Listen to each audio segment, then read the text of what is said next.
Have you ever wondered what it really takes to make Agile work? Well, at the Global Agile Summit, we're bringing you real-life, first-person stories of Agile succeeding out there in the real world that will inspire you to take action. Whether you're a leader, a product innovator, a developer, you'll hear practical insights from those who've done it. They'll be telling their own stories from the stage. I'll tell you more about this at the end of this episode, so stay back and listen to the full detailed description of what we have in store for you at the Global Agile Summit. But if you can't wait, you can go right now to globalagilesummit.com and check out our full schedule. For now, on to the episode, but I'll see you at the end of this episode with more details on the Global Agile Summit. Talk to you soon.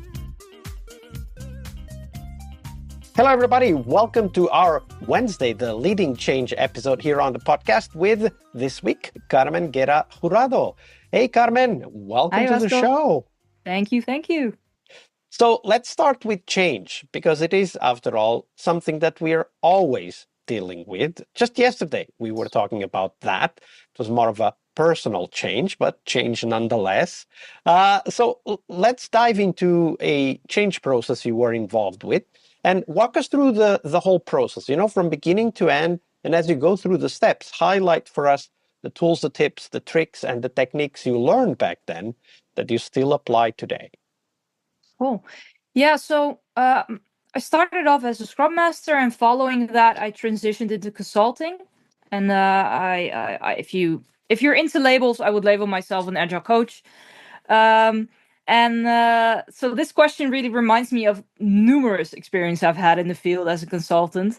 And as a consultant, it's kind of typical that you're hired by a manager or by a higher level executive, right, to address really specific issues or maybe implement some pilot projects that aim to demonstrate like more effectiveness and efficiency.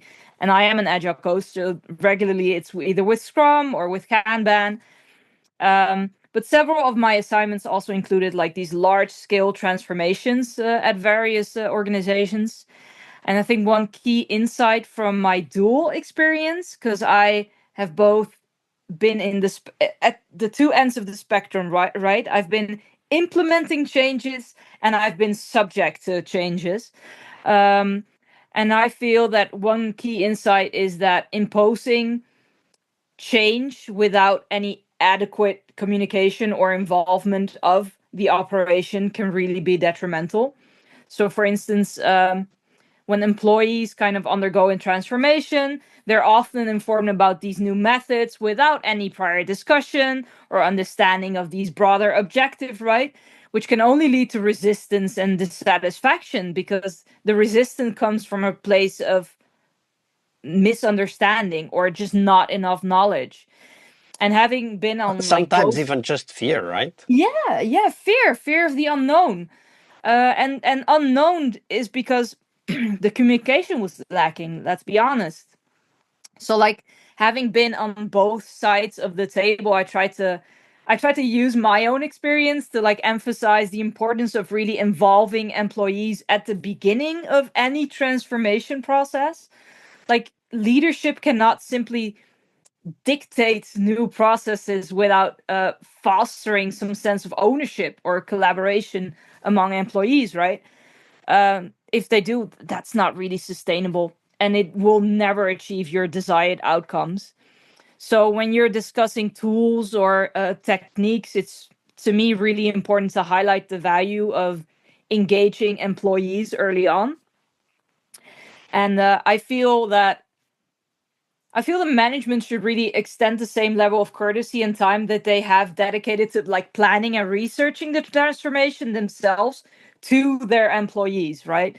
They should involve employees in discussions and decision-making processes, because that acceptance and commitment definitely will. Okay, so one of the things that I think is going on in people's minds as they listen to this is, of course, okay, so we need to involve people, but we also need the change to happen. So where do we draw the line? Like, how do we keep the balance between never-ending discussions and actual progress with the change.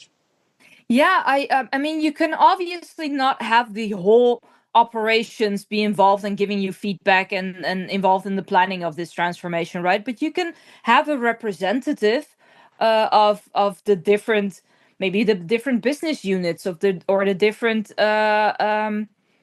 teams, and have them participate in maybe like feedback sessions on the change plans, or maybe contribute during the brainstorming phase, right?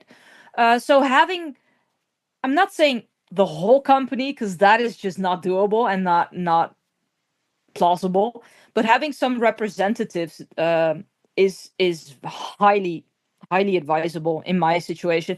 And just to give a simple example of a situation I experienced quite recently, is we had a manager contact us to see if we could maybe facilitate a session for a couple of hours for a relatively big group. It was more than like 30 people.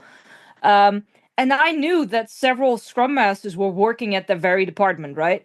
So I kind of made a counter offer, which is, why not have one of your own Scrum Masters facilitate the session? And if you're worried maybe about their lack of experience or knowledge, I would be more than happy to like prepare it with them, maybe write a facilitation guide for them and with them.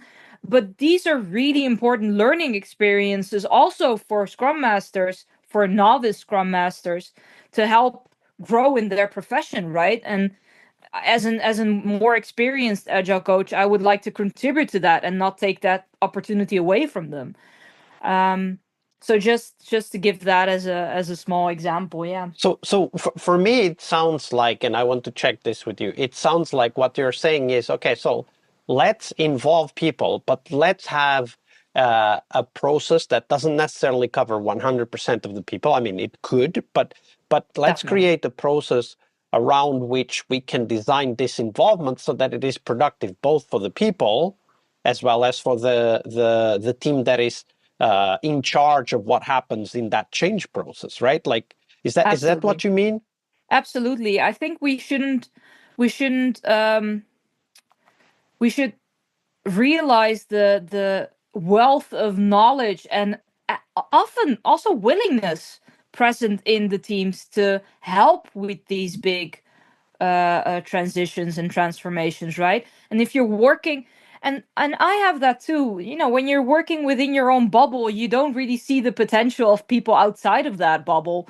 Um, which leads to like underestimating the potential contribution of the people that are not in your immediate bubble. And I think it's always good to have like someone, even if it's a Scrum Master, an agile coach, a product owner, be like, hey, there's a bigger world than your own little bubble. Maybe see if we can get some of the knowledge, experience from outside of that, For me, outside of this your sounds own. very much like the aspect of co-creating change that Jason Little talks about in the book Lean Change Management, which is Yes, this idea that change gets co-created, right? Like we may definitely. set a direction and a vision, but then we need to co-create the way there. We need to understand, what needs to change, how it needs to change, who can be part of it, who needs to be informed but not necessarily involved, who needs to be involved, who wants to be involved, right? Because that's a very important aspect as well. That's a really important one. Yeah. So is this what you have in mind, like this aspect of enabling the co-creation of change? Definitely, definitely. And just maybe going back to an earlier conversation that we had, try to involve your biggest critic also in and try to make them a co-creator. Because it's really easy to like from the sideline, when you go to a football match and you're a supporter in the stands and you just like yell things at the football team, it's really easy. But try being one of the coaching teams, or try being an actual player yourself. It's a totally different perspective.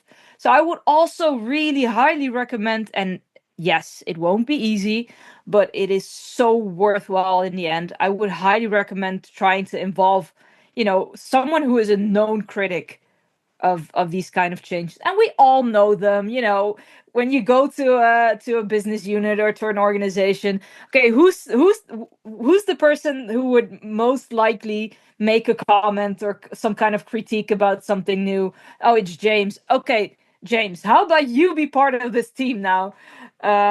I would highly exactly. recommend that. Also, because they bring a different perspective, right? Like they don't come in with, we could call it rosy glasses, right? They're predisposed to find the flaws and the problems, which, if done respectfully and collaboratively, is an incredible resource. Absolutely. These are great tips, pardon me. Thank you for sharing that with us, Carmen. You're welcome. Hey friend, thank you for staying. Here is all you need to know about the Global Agile Summit. If you've ever suffered or know people who are suffering from agile fatigue, this event is for you. Agile fatigue is that feeling that settles in when we can't really see a light at the end of the tunnel. We get discouraged, especially when conversations revolve around the same old frameworks, the same old buzzwords and theories. We don't feel that energy anymore. Well, the Global Agile Summit is a different kind of event. We're bringing you real-life first-person stories of Agile succeeding out there in the real world that will inspire you to take action and transform the way you work. The Global Agile Summit will happen in Tallinn, Estonia, May 18th, that's the workshop day, and then 19th and 20th, the conference day. And Tallinn, Estonia is one of the most innovative tech hubs in Europe. The Global Agile Summit is hosted together with Latitude 59, which is kind of a citywide celebration of software startups and groundbreaking ideas. And we'll have a shared ticket for you to attend those events as well. So who will be speaking? Well, we've got an incredible lineup of thought leaders in software and Agile.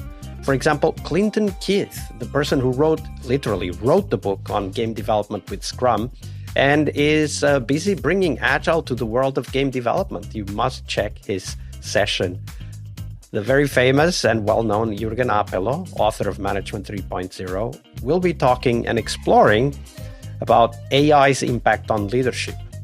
We also have Gojko Adzic, who's taking an unconventional look at the product growth with his lizard optimization keynote. Other speakers include, for example, Sven Dietz, who's challenging everything we know about software development by literally ditching contracts and estimates. Can you imagine? His teams deliver software before their competitors are even done with the contract negotiation. How agile is that? But there's more. We'll cover engineering practices in our developer track with talks on, for example, AI-assisted test-driven development, developing products in minutes with a different approach to how we develop, configure, deploy platforms, and much more. We also have a product track where we cover cutting-edge ideas around product discovery, delighting customers with product delight frameworks. We'll have a talk about that.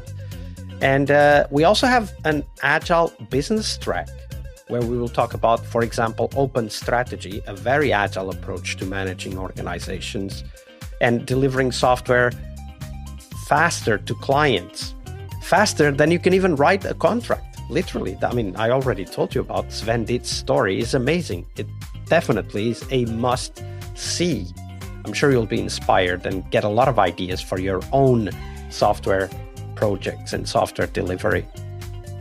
Now, whether you're a business leader, a product innovator, or a developer, you'll definitely find value in our 3 focused tracks. That's Agile Business for those working with businesses and organizations, Agile Product for product managers, product owners, and innovators, and Agile Developer for the builders, making Agile work in practice, the coders, the testers, the designers, the producers, the Scrum Masters, you name it. If you join, you will meet over 200 Agile professionals from all over the world. People who, just like you, want to grow, want to share, and want to learn by challenging the ideas that don't work anymore. At the Global Agile Summit, you'll get new connections, fresh ideas, and the energy to take your own Agile to the next level. And who knows, maybe even find your next career opportunity. So don't miss out. Check out the full program and grab your ticket now at globalagilesummit.com. I'm really looking forward to seeing you all in Tallinn, Estonia in May. I'll see you there.